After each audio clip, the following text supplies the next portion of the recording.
Hey there friends, Nibs again. Out here in the garage tonight, doing a little bit of goofing around, and I have a pretty cool mail call, some really cool stuff coming in from Buckrail, JG Airguns, and from VEVOR. This thing from VEVOR is actually pretty cool too, so let's get into what we got going on here. I'll save the Buckrail for last. That's the one that everybody's going to be so excited about. But first one we got is coming from JG Airguns here, and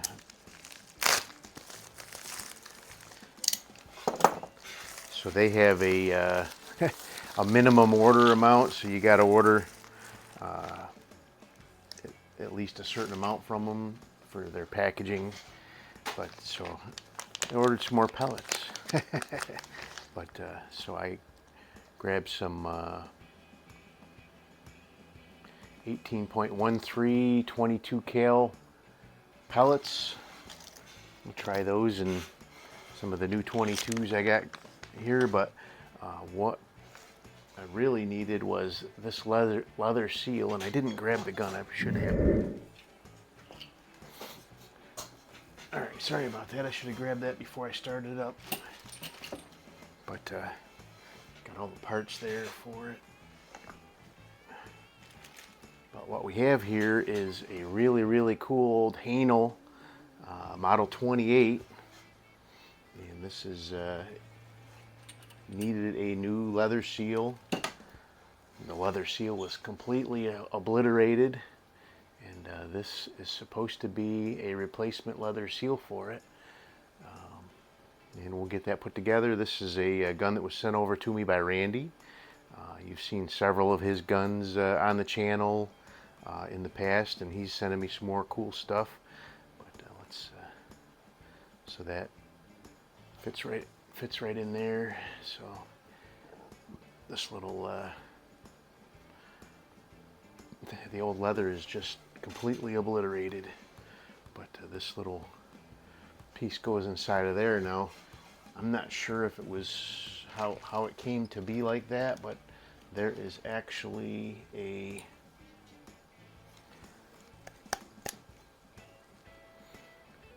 spring down inside this. There's a spring that's down inside here, and that actually bumps up against this metal piece in the middle here. So if you have the pump cup so that the spring was flipped around the wrong way, and it's wider at one side than the other, and that will chew up this leather. So I think that might have been why it was all chewed up. But we'll get that pump cup replaced, and that gun should be up and running. So now this next thing here, big old box by VEVOR, but it's not what you guys are guessing. This is so if you guys have been watching my channel for a while, you know that I have an alternate garage that I can go shoot at that gives me about 22 yards of shooting capability. But that garage is not heated, so I really was wanting to get something just for a little bit of local heat to kind of take the chill off while I was right there at one end of the garage. And I was actually searching around looking for some sort of small heater just to blow on me right next to the shooting table. But my contact at VEVOR, I don't know, maybe they were watching my videos too, but my contact at VEVOR actually asked me if I would be willing to review this for them. And what we have is a nice little space heater.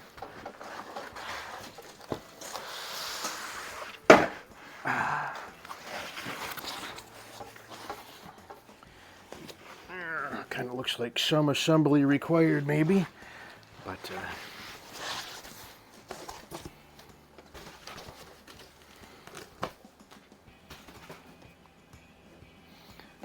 it is a diesel fired little space heater, and it actually will blow out air. It's got a little remote control here, a little control panel, but it blows the heat out right here. It's supposed to be safe for indoor use, so we're definitely going to put that to the test. Combustion air there at the bottom. So there you go. That is VEVOR. Let's see if it gives me some specs here anywhere.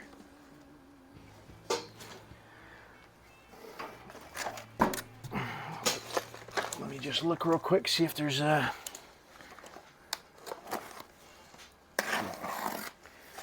any instructions in here that will give us a specification what kind of kilowatts it might do. Wow, all kinds of stuff. Pipes and everything but instructions. So we got little heat, little pipes. It's definitely going to take some figuring out how to run that thing, but they show it like inside of a car sitting next to a a baby in a car, so you can only assume that it's... Oh, here's the instructions. Would be safe to run inside that garage. Pretty...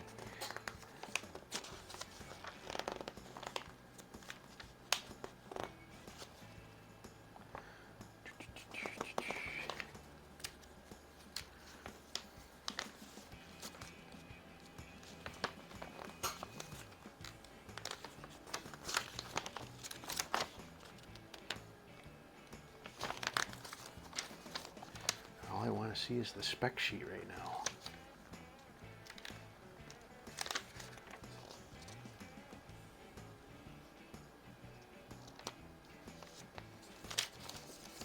So it has Bluetooth operation.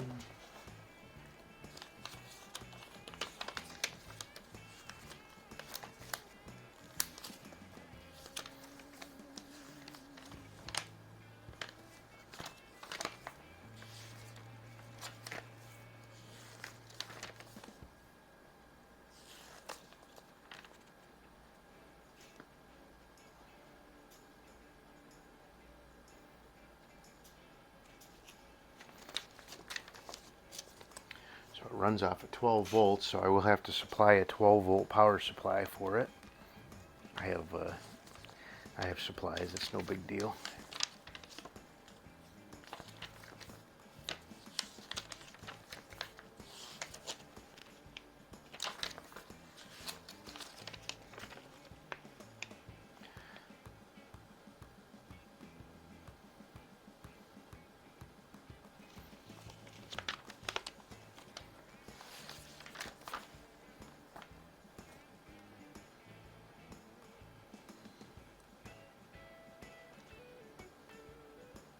So it shows a 5 or 8 kilowatt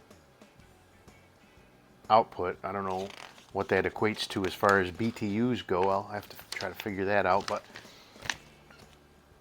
shows it as a pretty nice little space heater, so we'll give it a try. If it's good, it's good. If not, it's not. But let's move on. So this next thing, absolutely really, really cool. I hope this actually works, but I'm sure it will. But this is coming from Terry over at Buckrail, and this is for the Iconix. You guys have seen my videos on that Iconix, and it is a really cool gun, shoots nice, very accurate, but it is very barky, and I'll show you that in a minute. But let's go ahead and get this package opened up here, and what do we got here? So we got invoice, 4 items, another Buckrail sticker, and we have, so he said he was going to send me 4 of them, just so this is just kind of a prototype thing he's putting together, so if I needed to like sand out the middle of them and I accidentally would break one, he said he would send me some extras, but if it works, I can send them over to other people who have the Iconix that need some quieting down. So what we have here is the end of the barrel just has this little plastic piece in there, but let's see how this, oh, look at that, just absolutely perfect. So let's see what we got here. So what I have is, this is also part of Terry's product line, but we have he calls this his collet suppressor, and right now you unscrew this back end here, and right now it has the 14 millimeter collet in there. If you look, you can see there the hole's a little bit bigger on this one. This one's a 14 millimeter to go on like a Beeman QB Chief or whatever. But so you want to put the threaded part on the back first, and then put that on there like that. And then you don't want to over tighten this because you can crack this guy. But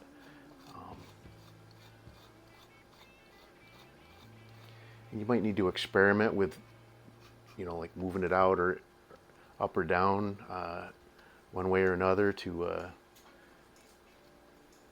see where you get the best accuracy and sound reduction. But there you go, that is on there nice and snug. So let's just do I don't have a downrange camera, but let's just do a shot with no bullet in there first. Oh, that is much quieter. I forgot to do a shot. So let's I'm going to do a shot with a pellet in there. And then I'll take that back off and do another shot. I should have done a shot before I stuck it on there, but I was so excited to get it fit. But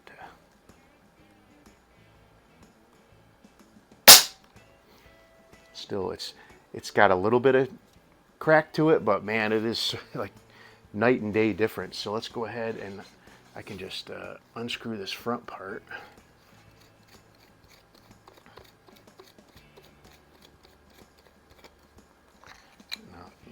It's just right even with the end, just like I wanted.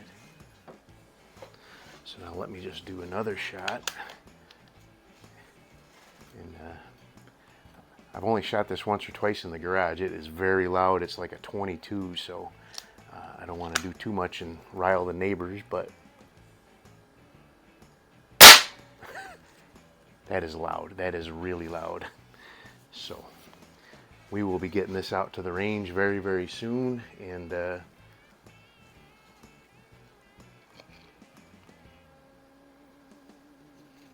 it's really unfortunate that Umarex didn't provide a way to, you know, be able to install a piece on there ahead of time. But Terry to the rescue again. Now that we know that it'll work, I'm sure he'll put that into full production. You can already order the suppressor. He just doesn't have the 18 millimeter ring currently in production yet. Oh man, what a difference. That is going to be so nice. It makes it backyard friendly, that's for sure. That is just barely louder than a hand clap now. So before, it was literally like a 22 high velocity shot without that suppressor on there. So that's going to be such a game changer for this Iconix. Just so cool. But anyway, long mail call again, but really cool stuff. Stay tuned, and you'll be seeing a lot more of this coming up soon. Till next time, have a great day.